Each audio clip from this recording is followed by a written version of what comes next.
Jadi napi pun jua si ajaran itu si ulama ya ulama madhab guru-guru itu bersanad kepada baginda Rasul sallallahu alaihi wasallam ya, sehingga kita dianjurkan, bahkan dalam pendapat ulama yang lain harus dan wajib bermadhab itu.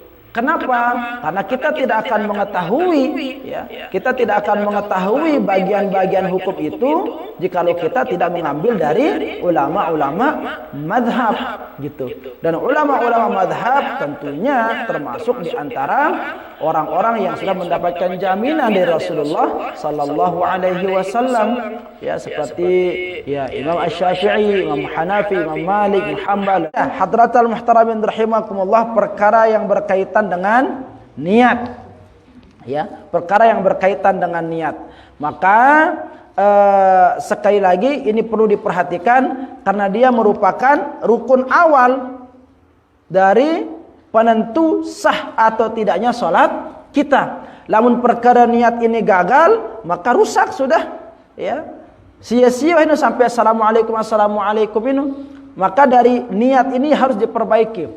Nah, tentu selamat niat ini ya, baru kita akan bisa menyempurnakan rukun-rukun sholat yang lain. Lagu lamun wah niatna doang, ongkun tebeniat doang salah, maka wah gugur endah, berpotensi rusak rukun-rukun sholat yang lain. Karena niat ini penentu, niat ini penentu. Ia le awal gati tak ada si pertama ya, maka dipahami ya bagaimana berniat sholat yang benar ya, sesuai dengan tuntunan para ulama kita, yang tentunya ini juga ya datang dari Rasulullah sallallahu alaihi wasallam. Jadi napi pun jua si ajaran itu si ulama ya ulama madhab guru-guru itu bersanad kepada baginda Rasul sallallahu alaihi wasallam ya, sehingga kita dianjurkan, bahkan dalam pendapat ulama yang lain harus dan wajib bermadhab itu.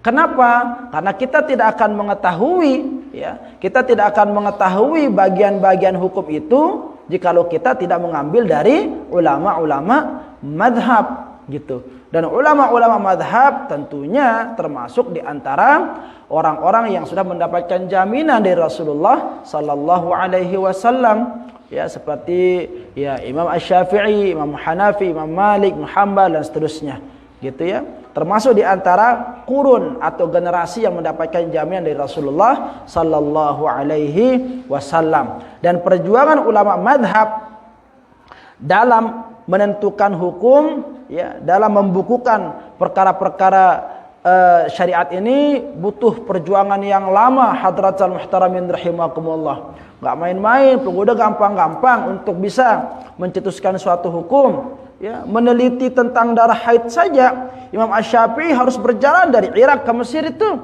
ya, membedakan antara darah yang keluar ya, apakah sama darah perempuan yang di Irak ya dengan yang di negara yang lain di Mesir. Itu diteliti semua hadratal muhtaramin rahimakumullah, enggak main-main.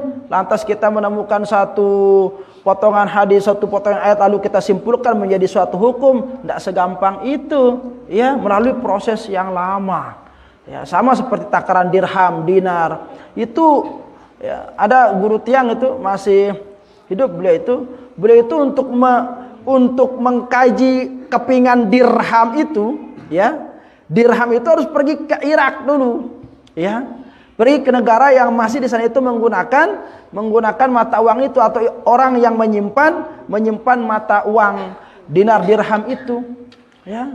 Nah, sampai seperti itulah para ulama-ulama kita terdahulu perjuangannya gitu, gambaran perjuangannya untuk bisa memutuskan suatu perkara hukum ya. Jadi tidak sulit kita ini ke karang enak-enakna doang, tinggal buka literatur ya, buka maraji istilahnya, buka referensi, ketemu, wah selesai ya. Nah, ini yang perlu kita syukuri ya. Kita belajar agama makin gampang, mudah tidak sesusah pada zaman dahulu, ya.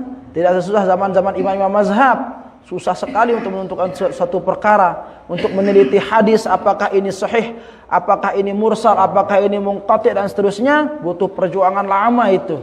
Ya, nah ini hadratal muhtaramin rahimakumullah. Sehingga muliakanlah para ulama-ulama kita, ya, dan berterima kasihlah kepada ulama-ulama kita, terutama ulama-ulama mazhab, karena begitu besar perjuangan beliau sehingga kita mengenali, ya, ampun kena ong kunta beribadah, kena ong kunta bermuamalah. Sehingga kita tidak sekarang enak-enak zaman yang baru sekarang muncul lalu menggampangkan, mengentengkan perjuangan dan tidak menghargai perjuangan ulama-ulama kita, ya, sul adab kita yang seperti itu.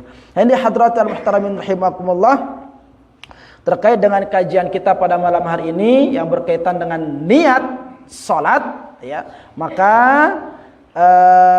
insyaallah kita akan lanjutkan dengan rukun salat yang kedua, yaitu wal qiyamu ma'al qudrati pada pertemuan yang akan datang. Wallahu taala a'la wa a'lam.